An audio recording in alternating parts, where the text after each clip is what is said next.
All right, we've got a special one today. Today is King Crimson Red. Wow, look at that. Look at those three guys.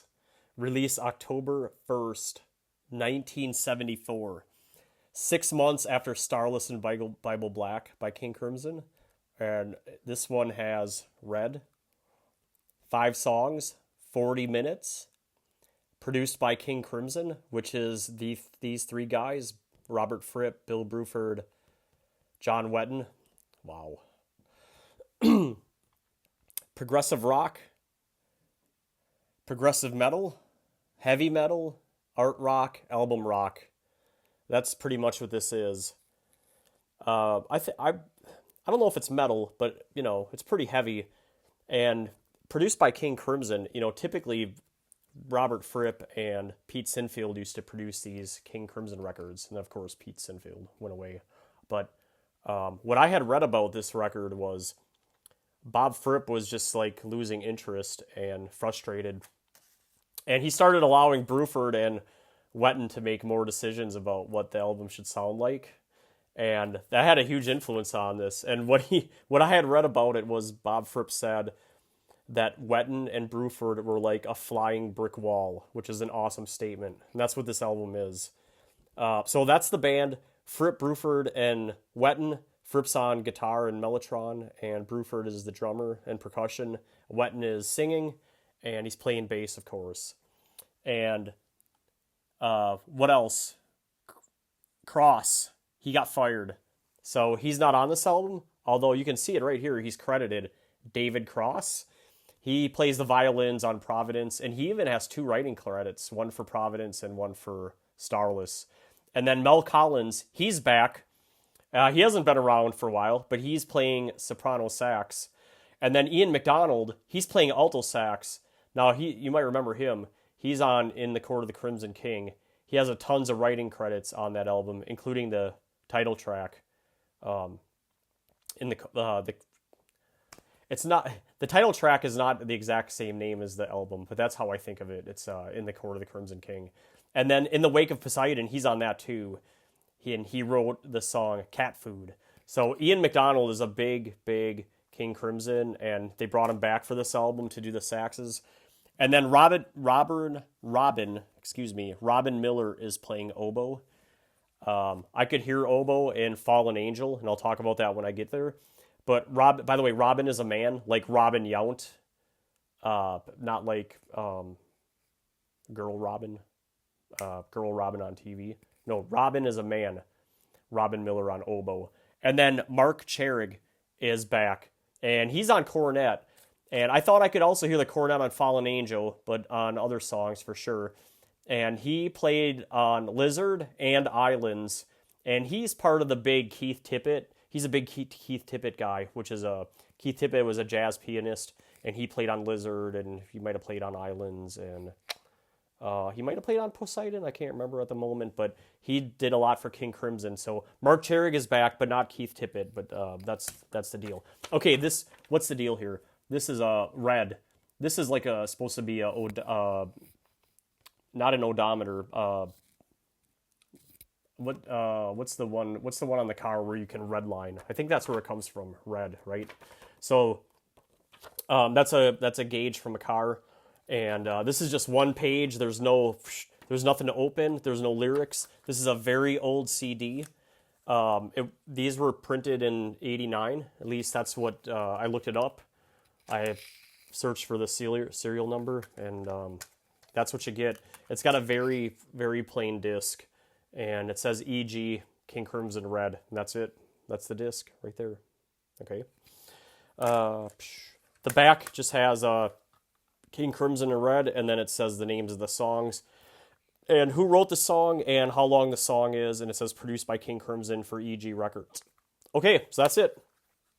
That's the packaging. Plain, black, white, and red, and the photos are in black and white. And I think that's cool and striking and really different for King Crimson, because if you think of all their other album covers, very colorful, this one is not so much. It's just very striking. Okay, well, let's get into it. The first track is the title track, Red. Yeah, and It's what does that say? 6 minutes and 16 seconds, and it's written by Robert Fripp or Bob Fripp, and that's pretty much the song. It's in the key of A major, and it's about 88 beats per minute. At least the internet says it's an A major. It's hard. It's very difficult to find sheet music for King Crimson songs, so I do the best researching I can. The time signatures, most of it is 4/4, but there's also 5/8, 6/8. I did look at one of the person on YouTube. I did a search for King Crimson Red guitar tabs, and I just followed that along. And I guess I could give you guys the link to that, but it's people put a lot of effort into that stuff, and it's pretty amazing. But Red is an instrumental. The intro starts, and it's 27 seconds long. It's the main riff. The main riff. The intro is like. It kind of does that for 27 seconds. And then it goes into the main riff, the whole... And the main riff is 14 bars, and then 12 bars of bum, bum, bum, bum, bum, bum. It does that thing. And then it repeats. So it's that's the song Red. At the 2 minute and 46 second mark, the song enters a different phase, and then at 3 minutes and 48 seconds, back to the main riff. So 14 bars, and then the whole dot, dot, dot, dot, dot, repeat. And then the outro starts at 5 minutes and 24 seconds. But it's a pretty cool song structure. That middle part at 2:46, that's very different. And but the song kind of begins and ends the same way. So Red's cool track and great start to the album for King Crimson Red, the title track of Red. Track 2 on Red is called Fallen Angel, and it is credited to Fripp Wetton, and Richard Palmer James is back. You might remember he's a friend of John Wetton, and he wrote the lyrics. And it's 5 minutes and 58 seconds. This song is mint, Fallen Angel, and Fallen Angel could fit on Lizard, really, with Gordon Haskell singing it, if you could imagine that. That's what I was thinking about when I was listening to it. But it's in the key of E minor, at least that's what the internets say, and it's 91 beats per minute. The verse is John Wetton in his voice saying, "Tears of joy at the birth of a brother, never alone from that time." It's an 8-bar verse, and you can hear the oboe. That's Mark Charig on. I think is it Mark Charig? Robin Miller. You can hear Robin Miller playing the oboe during the verse, and then the refrain is the whole West Side skyline crying, fallen angel. Risk a life to make a dime. It's 4-bar refrain, and then the third part of the song is the chorus.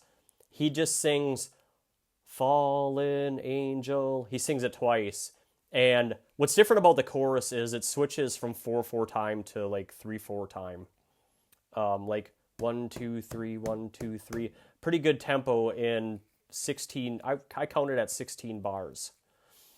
The break runs from 2 minutes and 13 seconds to 2:36. And it's just lots of guitar and brass going on. The instrumental interlude is the final part of the song, and that goes back to 4/4 time. It runs from 2:55 to 3:44, and it's a really dark part of the song at 2:55. At 3:07, the bass is there, and then the tenor sax is in the lead. At least I think it's a tenor sax. I'm not sure, but if it is a tenor sax, then that would be that would be probably Mel Collin, or I don't know if it's a tenor or an alto. I don't know what it would. You know what? I would just be guessing. It sounds like a sax, but it might not be a sax at all. Anyway, that is Fallen Angel. The song arrangement is very complex. Verse, refrain, verse, chorus, the break. It's a short break, by the way. It's only about 22 seconds or so. And then a chorus, the instrumental interlude, which is longer, almost a minute, and then the chorus, refrain, verse, chorus, and that's Fallen Angel. Track 3 on Red is One More Red Nightmare, 7 minutes and 7 seconds. It's written by Robert Fripp and John Wetton. A song about a plane crash is what I read, which I didn't know until I started writing this up 3 weeks ago when last week, and I was researching it. I didn't know it was about I've been listening to this. I've been listening to this for like 30 years, and I didn't know. What makes the song awesome is what I would assume to be overdubbed cymbals. Okay, and if you've ever heard the song before, you know what I mean. It's according to the internet's key of E, and it's 97 beats per minute. 4/4 time, at least some of it is anyway, based on how I counted it. The intro is the best intro ever to a song. It's about 42 seconds, and it's the whole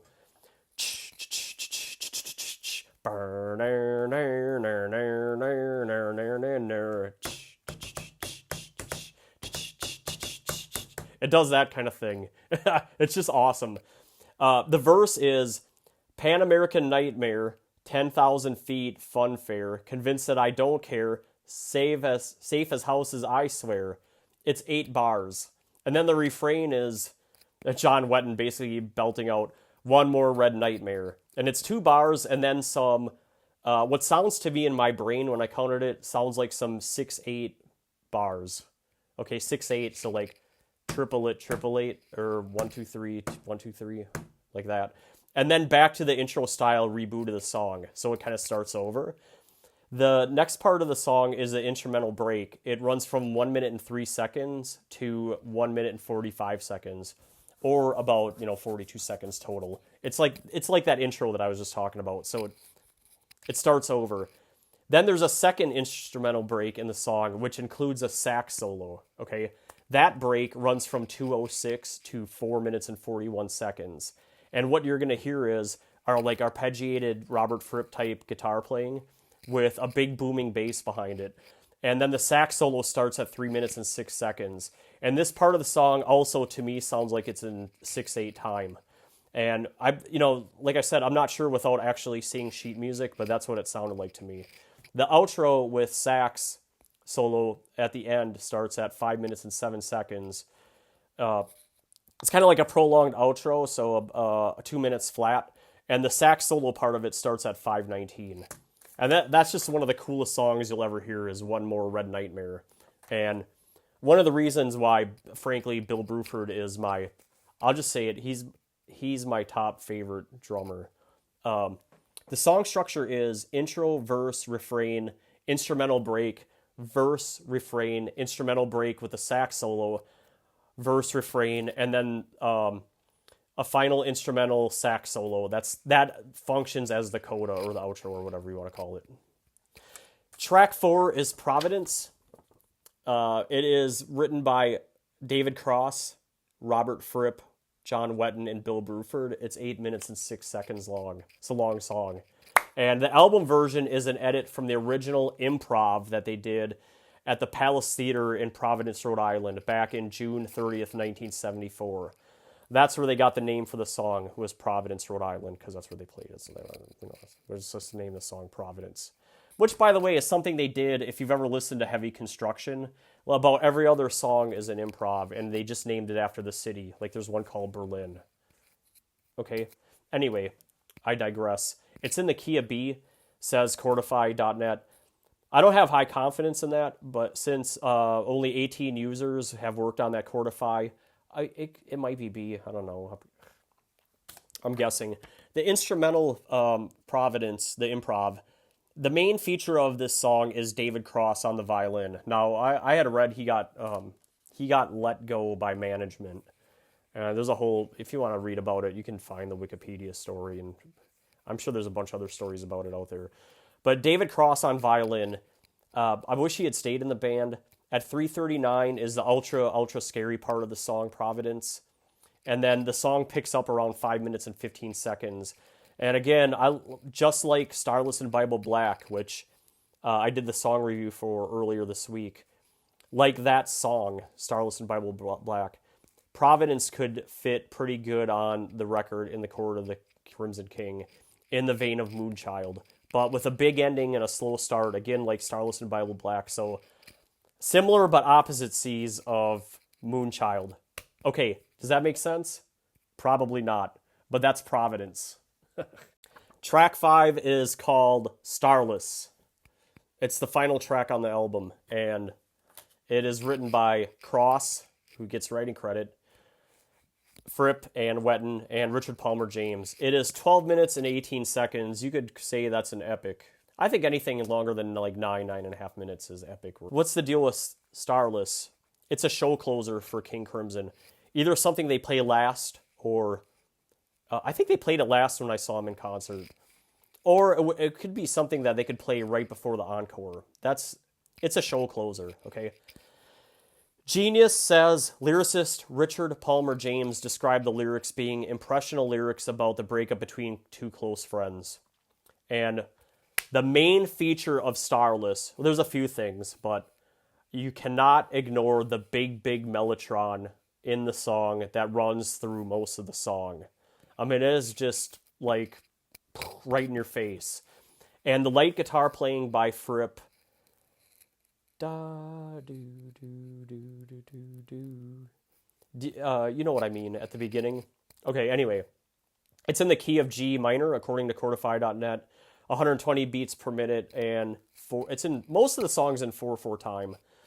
At least I think so. The verse is after the introduction. The verse comes. Sundown, dazzling day, gold through my eyes, but my eyes turned within only see. John Wetton's just, oh God, he's amazing. He's just singing it out really hard. If you've ever heard other versions of King Crimson playing Starless, because there are many live versions, like Adrian sings it, and Jocko, I'm not sure how to say his name. Jocko, he sings it pretty good, but nobody sings it like John Wetton. I mean, he's just one of my favorite vocalists. Okay, it's a 16-bar verse. The chorus is he's just singing Starless and Bible black. You know, it does that, and it's 4 bars. There's a small interlude or a short interlude of the introduction at 3 minutes to 3 minutes 44 seconds, so 44 seconds long. The whole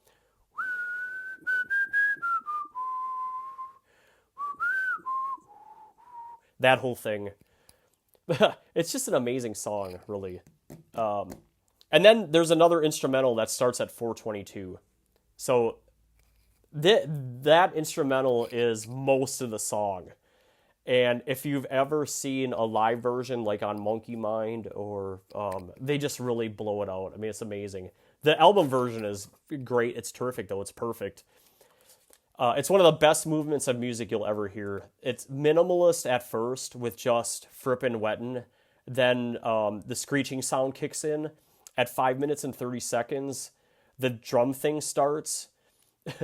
And if you've ever seen this on like Monkey Mind or one of these on the box set or Meltdown, Gavin Harrison and Pat Mostoletto, they do this thing where they're like trading shots on like a wooden block, like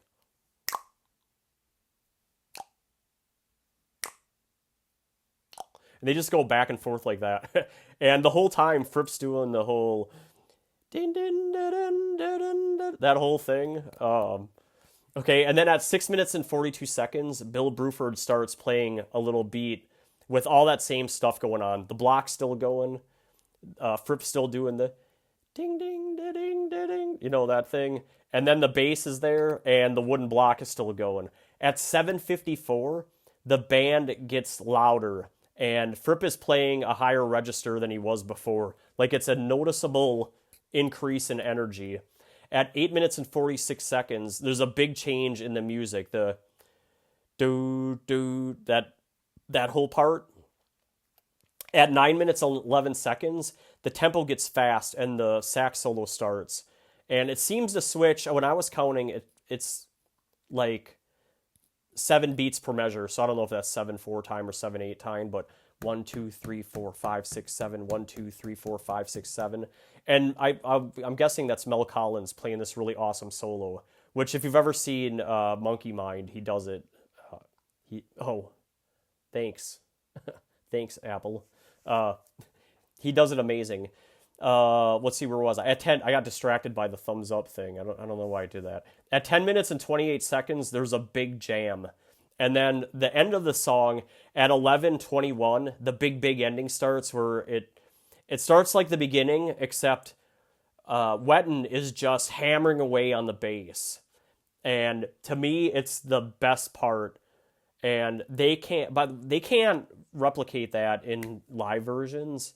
If you've ever seen Tony Levin try to play that part, when John Wetton's playing it, it's just like boom, ba boom, ba boom, ba ba ba ba ba boom. He's doing that, and he must be just hammering away at that bass. Tony Levin, I've heard him talk about it. I heard him in an interview say that he can't. He doesn't know how John Wetton did that. He's tried different things and tried toying with his rig and kit. He just does the best he can trying to mimic it.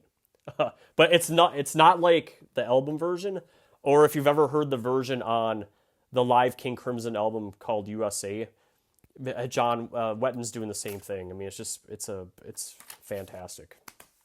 That's the end of the song. And Starless is verse, chorus, verse, chorus, the small interlude that's like 30 seconds or something like that. And then another verse and chorus, and then the whole rest of the song starting at 4:22. It's instrumental all the way to the end. It's pretty amazing. Yeah. Okay, that's it. That's King Crimson Red. Look at these three. Look at those three guys. I mean, god dang.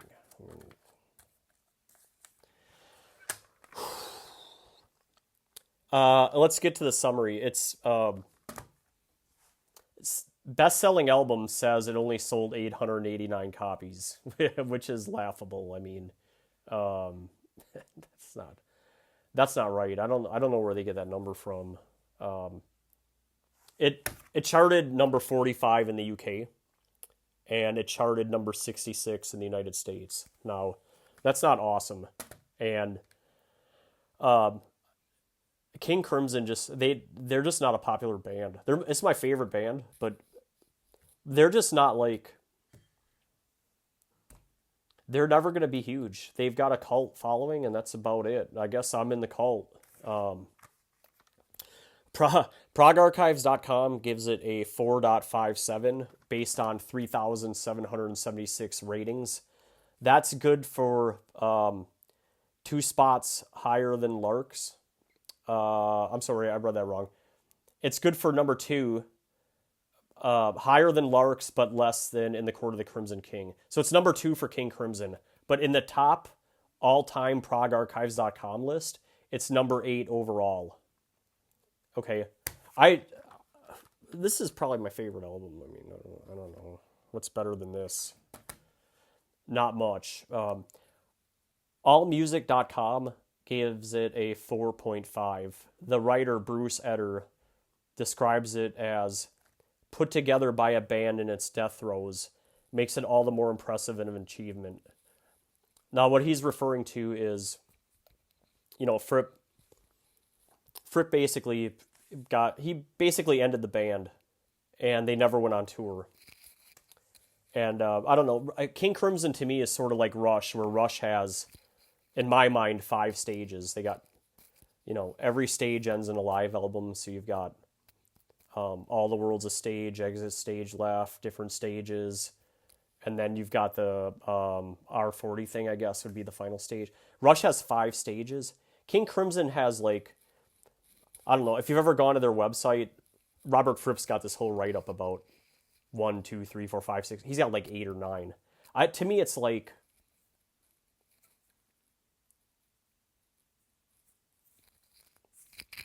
I think it's 3 stages. I think you've got the first albums going up to Islands, which is sort of like the initial really jazzy King Crimson. Then you've got this stage, which ends here, but it starts when Bruford joins the band with Wetton, and they're still playing this sophisticated jazz stuff, but it's also super proggy. And the difference is Bruford, he's a different kind of drummer than the previous drummers, and they had multiple in the first stage. But this is the end of a stage, and they don't come back until the Discipline era. You know, you have the three '80s albums, and then Thrack. To me, they're all kind of like Discipline, Beat, Thrack, Three of a Perfect Pair, and then the final two albums, Construction of Light and The Power to Believe. I mean, those are two heavier. Thrack's even pretty heavier. They're sort of more metal. They're sort of like more in line with this. But to me, they're all kind of part of that Discipline thing. I don't know. Maybe starting with Thrack, it's different. But maybe I need to do King Crimson stage rankings, huh? That would be fun. What else? Rolling Stone Rob Sheffield in 1992 album guide gave it 4.5 stars. That's fair. To me, it's a 5-star album. It's the Coach PlyoGuy #1 King Crimson album, and it's probably one of my favorite albums. Probably is my favorite album. I really like this album. Okay, that's it. Whew, that was a lot, but it was worth it. What's next on the channel? Before we get into that, I'll just say I'm in a big Chicago stage. It's not as big as my Rush stage last year, 2023, which I was like overwhelmed with Rush albums, and it was amazing, and it was just like an everyday thing. I'm listening to Chicago right now every day. It doesn't feel as powerful, but it's pretty good. It's pretty goddamn good, really. I'm gonna keep cranking the Chicago tunes, and I'll mix in my other stuff too when I feel like I need to. But okay, well, that's it. Red. Let's close the book. Next on the channel is gonna be Kiss, Hotter Than Hell. It's probably about the best Kiss album there is. And then after that will be Yes, Relayer. Looking forward to that one. Thanks, and I look forward to your comments. And please if you like this, like it. I do enjoy waking up in the morning and getting notifications from YouTube when I see likes and who's liking. And when I get new subscribers, that just really lifts up my spirits because I just like sharing with you guys and going through and doing all this fun in my Duff shirt. All right, thanks, guys.